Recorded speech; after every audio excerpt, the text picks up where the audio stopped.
एक छोटी सी नौकरी मांगू तो तलबदार हूं मैं, तुझसे कुछ और मांगू तो गुनाहगार हूं मैं। आज कुछ ऐसे ही हमारे यूपी के जो पेट एग्जाम दे रहे हैं उन छात्रों का ही हुआ है।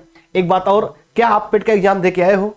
अगर आप पेट का एग्जाम दे के आए हो तो वैसे ही आप 12 लाख लोगों से ऊपर आ चुके हो, क्योंकि 12 लाख छात्रों ने तो हिम्मत ही नहीं जुटा पाई या फिर वो एग्जाम सेंटर तक पहुंच ही नहीं पाए, वो एग्जाम दे पाए। अब पेट का एग्जाम आपका 15 और 16 को संपन्न हुआ, लेकिन उसमें देखो क्या क्या हुआ भाई। सालोर गैंग मिले, क्या एग्जाम सेंटर में धांधली हुई, क्या आपका पेपर लीक हुआ, क्या आपके छात्र ने आत्महत्या कर दी, और सीएम का कोई नया आदेश आया क्या, और कितने लोगों ने आपका एग्जाम छोड़ दिया, किस वजह से छोड़ा, वो सारी बातें आपके पास शायद सोशल मीडिया पे बातें तैर रही हैं। लेकिन आपका जो डिजिटल मीडिया है या जो आपका मेन मीडिया स्ट्रीम है, न्यूज चैनल है, उनको कोई जून तक नहीं देख रहा है। तो हमें कहीं ना कहीं अपनी आवाज खुद उठानी पड़ेगी। क्यों ऐसी समस्याएं हो रही हैं बार बार? अब देखिए, लगभग पहले हम बात कर लेते भाई हमारा आपका जो है कैसे रहा है एग्जाम।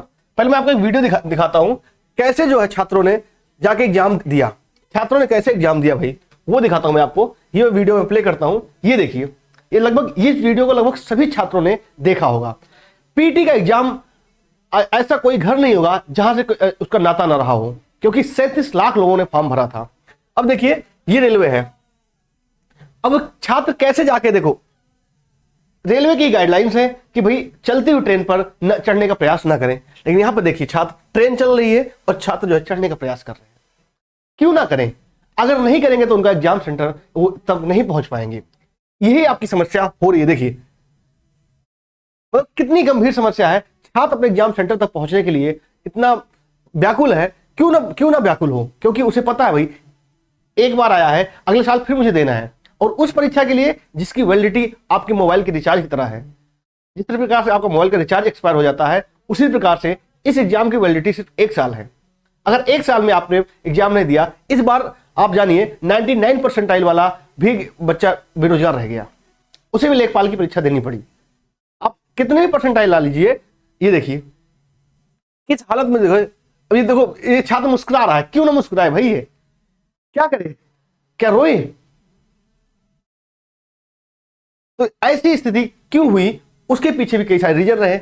अब देखिए, ये आपको देखेगा लगेगा भाई कहीं और का वीडियो है, कहीं और का नहीं है, आपके उत्तर प्रदेश का ही वीडियो है। देखिए किस हालत में हमारे छात्र मजबूर हैं।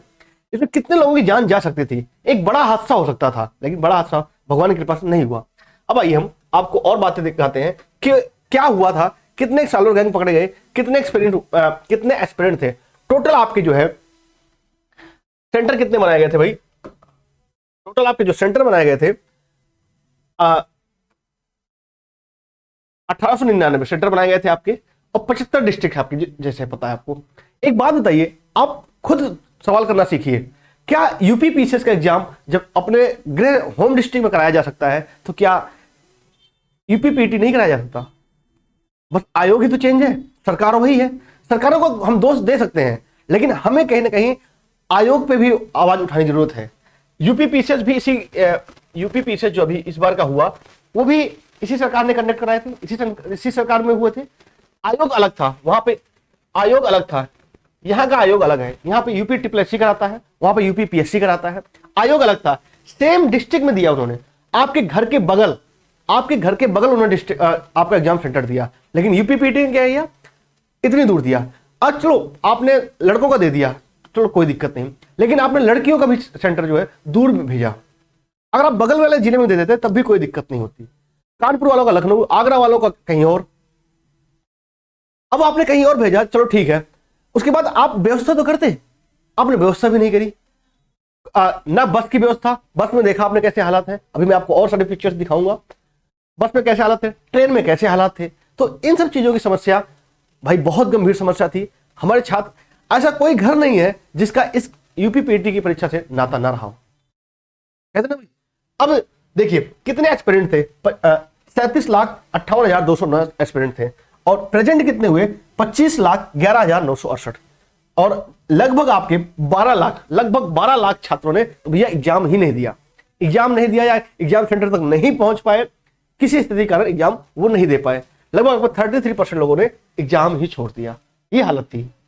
और ऐसे कोई बच्चा नहीं होगा जो एग्जाम देना चाहता हो और ना दे। ऐसे मेरे कई छात्र थे जिन्होंने, हालांकि बताया, फिर मैं एग्जाम सेंटर 1 घंटे लेट पहुंचा। ये गंभीर समस्या रही है। अब देखिए, ये 4 बाग, लखनऊ 4 बाग है आपका। देखिए कहीं भी देखिए, ये तो शुक्रगुजार है ऊपर वाले का, कोई भगदड़ नहीं मची। अगर भगदड़ मची होती तो क्या हो सकता था? क्या कोई व्यवस्था थी क्या? हमें कोई दिक्कत नहीं, आप कांवड़ यात्रा पे आप फूल बरसाइए, लेकिन क्या इनके लिए भी अतिरिक्त व्यवस्था हो सकती थी? ये भी तो भविष्य है आपके। धार्मिक स्थलों में कोई सा भी धार्मिक हो, हिंदू हो या मुस्लिम हो, कोई या सिख हो, कोई कैसा भी धार्मिक आयोजन होता है तो उसमें बहुत सारी जो है सुविधाएं दी जाती हैं सरकार की तरफ से, या कई सारे एनजीओ की तरफ से, कई सारी प्राइवेट संस्थाओं की तरफ से दी जाती हैं। तो क्या इनके लिए कोई संस्थाएं, क्या कोई योजनाएं नहीं दी जा सकती थी? क्या इनका सहयोग नहीं किया जा सकता था? ये बताइए कैसे, किस हालत में पहुंचे थे ये प्रयागराज का आपका है भाई, ये आपका प्रयागराज का हाल है। जब भी कोई हज यात्रा निकलती है, कुछ भी निकलता है, तो कितनी सारी वहां पर सुविधाएं दी जाती हैं। ये भी तो आपके भविष्य है। इसमें भी तो आपका इमरान होगा, और जो है इमरान होगा, अहमद होगा, और जो है सुरेश होगा, मुकेश होगा, हर इंसान तो होगा यहाँ पे। या बता सकते हो किस धर्म का है? ये देखिए कैसे कैसे हालात में बेचारे गए थे हमारे छात्र। हमें कहीं ना कहीं आवाज उठानी पड़ी। देखिए ये रेलवे गाइडलाइंस पढ़िए, कोई भी गेट पर नहीं खड़ा हो सकता, लेकिन क्या इसका देखिए कहां लटका हुआ है ये, इसका पैर देखिए कहां पे है, ये देखिए ये बेचारे कहां, जहां पर 2 डिब्बे ज्वाइंट होते हैं। और आपको पता होना चाहिए ये जो जहां ज्वाइंट होते हैं ये ऐसे ऐसे भी होता है। ये देखिए, ये कोई शौक नहीं है इन्हें ऊपर चढ़ने की, मजबूरी है साहब, मजबूरी है। ये हालत देखिए, ये हालांकि ये वाली फोटो तो बहुत वायरल हुआ है। अब देखिए आपने किस तरीके से आप एग्जाम सेंटर तक पहुंचते हो। आप चलो एग्जाम सेंटर तक आप पहुंच गए, उसके बाद क्या हुआ? उसके बाद क्या हुआ? उसके बाद ये हो गया, पीटी की सेंधमारी में 17 और गिरफ्तार। यार ऐसा क्यों हो रहा है? क्यों गिरफ्तारी हो रही है भाई? एक बात बताइए, कोई सेंधमारी क्यों कर पा रहा है? कहीं ना कहीं आपके आयोग में दिक्कत है। सरकार में कोई दिक्कत नहीं है, क्योंकि इसी सरकार ने यूपी पीसीएस का भी एग्जाम कराया है। क्या यूपी पीसीएस में कोई सेंधमारी दिखी आपको? उन्होंने होम डिस्ट्रिक्ट में सेंटर दिए थे, आप जिस डिस्ट्रिक्ट में उसी डिस्ट्रिक्ट में उन्होंने सेंटर दिए थे। लेकिन यहां पे देखिए इन्होंने इतनी दूर भी भेजा, उसके बावजूद अगर सेंधमारी हो जा रही है तो कहीं ना कहीं आयोग में ही दिक्कत है। आयोग के लोगों को देखना पड़ेगा भाई। लखनऊ में सालवर गिरफ्तार, 2 दिन की परीक्षा में प्रदेश भर से 38 दबोचे गए। अब आप सोचिए 38 दबोचे गए, कितने दबोचे नहीं गए होंगे, उनका क्या? अभी लेखपाल का आपका मेंस का एग्जाम हुआ, उसमें अभी भी एसटीएफ क्या कहे, अभी भी गिरफ्तारी कर रही है। एग्जाम होने हुए लगभग आप 2-3 महीने हो गए हैं, अभी भी गिरफ्तारी चल रही है। किस हालत में हम पहुंच चुके हैं? अगर आप इतना, चलो ठीक है, क्या दूसरे डिस्ट्रिक्ट देने के बाद एग्जाम आपका सही हुआ? उसके बाद भी सेंधमारी हो रही है ना। सेंधमारी कैसे हो रही भाई? पेपर आपके पास है ना, उसके बाद ही आप सेंधमारी कैसे हो रही है? यूपी पीसीएस में कोई क्यों नहीं कर पाता? यूपीएससी में कोई क्यों नहीं कर पाता? सीखना चाहिए ना आपसे। ये देखिए ये कितना मुस्कुरा रहा है, ये चंदन लगा के। लखनऊ में पकड़ा गया सालवर मदन मोहन, देखने में कितना सज्जन छात्र लग रहा है। अब देखिए उसी के साथ ही एक और दर्दनाक खबर है आपके लिए, भाई सबके लिए। ये सब कोई भी करने को न चेष्टा करे। पीटी देकर लौटा छात्र ने फांसी लगाकर जान दी। बिल्कुल नहीं देना आपको, लड़ना होगा आपको भाई। देखिए जिंदगी इतनी आसान नहीं है, लड़ना होगा, हर इंसान को लड़ना होगा भाई। हर इंसान, क्या आपका बस पीटी आपके लिए वो थी क्या? ये पीटी में आपका हो जाता, मान लो इस छात्र से मैं कहना चाहता हूं, अगर पीटी में आपका हो जाता, आपके अच्छे नंबर आ जाते थे, तो क्या आप कहीं वो बन जाते क्या? इसके बाद भी आपको एग्जाम देना पड़ता मेरे दोस्त।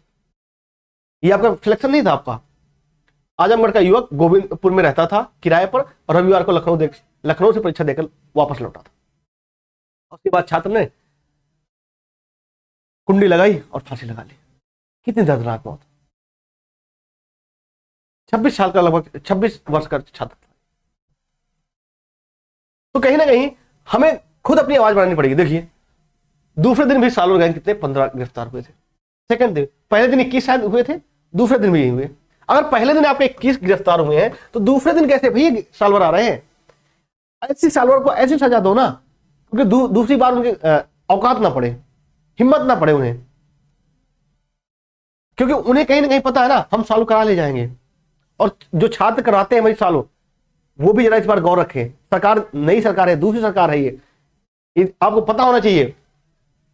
अगर आप कर भी गए तो जैसे कि यूपीएसआई वाले में हुआ था, यूपीएसआई में भी टॉपरों का वो किया गया था और लेखपाल वाले में भी किया जाएगा। एसटीएफ ने रिपोर्ट मांग ली है, एसटीएफ ने रिपोर्ट मांग ली है, जितने भी टॉपर हैं उनका संदिग्ध वो किया जाएगा भाई। सेम आप यहां पे भी देखिए, तो अपने हिम्मत पे आइए, अपने दम पे आइए भाई। चारबाग स्टेशन पर परीक्षार्थियों का भगदड़ देखो, देख रहे हो छात्र कैसे गिर रहा है। इसी बीच अगर कोई ट्रेन आ जाए तो कितना बड़ा हादसा हो सकता है, कोई सोच भी नहीं सकता। देखिए गिर गया है छात्र, ये पटरियों पे गिर गया है भाई। पीटे दून सालों रंग, ये तो वही पुराना था भाई आपका। अब देखिए 8 स्पेशल ट्रेनें फिर भी संभाल नहीं पाई। अब देखिए आपका आयोग इतना अच्छा है, 2 दिन पहले आपको देता है यूपी परिवहन विभाग को और रेलवे को, 2 दिन पहले देता है। आपको पता होना चाहिए कितना सिस्टम तेज है हमारा यूपी परिवहन का और हमारे रेलवे का। क्या आपको नहीं पता था? आपको कब पता चला? आयोग से मैं पूछना चाहता हूं, आयोग को कब पता चला कि उसके 37 लाख छात्र जो है एग्जाम देने वाले हैं? जिस दिन लास्ट डेट थी उस दिन पता चल गया भाई कितने एप्लीकेशन आए। तो क्या उसी दिन नहीं दे सकता था ये? या जिस दिन उन्होंने निर्धारित किए कि मैं 2 दिनों में कराऊंगा, जिस दिन उन्होंने डेट दिया था 15-16, क्या ये उसी दिन रिक्वेस्ट नहीं भेज सकता था? अगर उसी दिन रिक्वेस्ट भेजता यूपी परिवहन को या फिर रेलवे को तो कहीं ना कहीं अच्छी व्यवस्थाएं हो सकती थी। देखिए देश हमारा है, राज्य हमारा है, सिस्टम हमारा है, तो लड़ना हमें अपने सिस्टम से पड़ेगा, हमें उन्हें सुधारना पड़ेगा, हमें आवाज उठानी पड़ेगी। हम जब तक आवाज नहीं उठाएंगे तब तक हम कहते ना भाई, किसी को इतना दबा दो कि वो जिंदा रहने का भी को स्वतंत्रता समझे। अगर आप दबोगे तो आपको दबाते जाएंगे। तो ये आपके आयोग में बैठे लोग, हमें आवाज उठानी पड़ेगी सरकार तक भी, क्योंकि कई सारी बातें हैं क्यों सरकार तक आवाज नहीं उठ रही है। क्योंकि आपके जितने भी न्यूज चैनल हैं सब किसमें व्यस्त हैं? हिंदू मुस्लिम में व्यस्त है। किसी कोई एक राजनेता कोई एक टिप्पणी कर देगा तो वहां व्यस्त हो जाते हैं।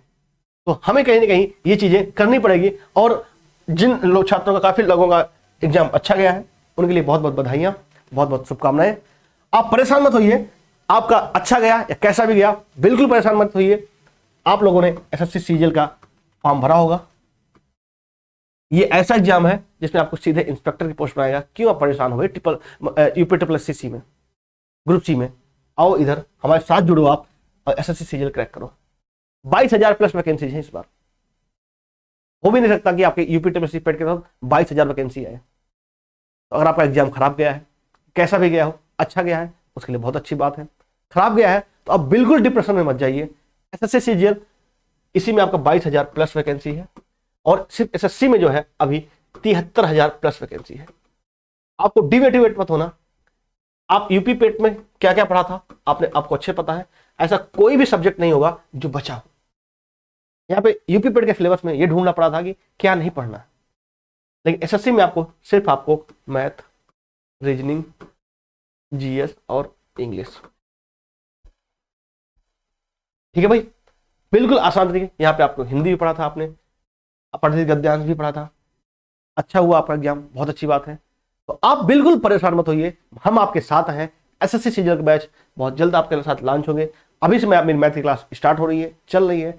मैं सभी से अनुरोध भी करूंगा, सभी लोग आवाज उठाएं, जिससे कि जो है, चलो इस बार अगर आप आवाज नहीं उठाओगे तो ये यूपी पीटी तो आपका हर बार होने वाला है, अगले साल भी होगा और अगले साल भी 37 लाख से ज्यादा ही फॉर्म भरे जाएंगे।